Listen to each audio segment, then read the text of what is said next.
A billionaire who bought more than 2,000 acres on the Garden Isle says he plans to use the property to help the community.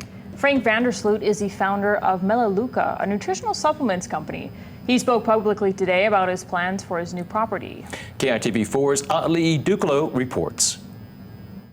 This ranch on Kauai recently got a new owner, Idaho billionaire Frank Vandersloot, who plans to keep 500 cattle on the more than 2,000 acres on the island's northeastern coast. Before Vandersloot purchased the property for $51.2 million in October, the land was designated for a housing development project.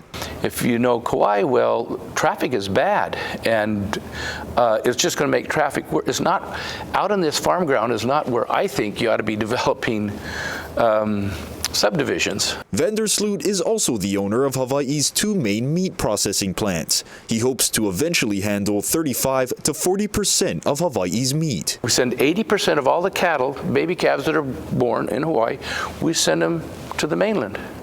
And then we import 90% of the meat that we consume in Hawaii. Vandersloot's vision is to minimize that percentage and make Kauai more sustainable. Whether the name is Vandersloot or Baldwin or Robinson, isn't it a continuation of the same trend? Not everyone backs Vandersloot's venture. Longtime Kauai farmer Jerry Ornelas says the land Vandersloot bought is better suited for farming than cattle ranching. Ornelas points out that because the agriculture industry is not very profitable, farmers can't afford to purchase more land. So this leaves a vacuum, right? What happens when there's a vacuum? It gets filled. So it gets filled by very wealthy people.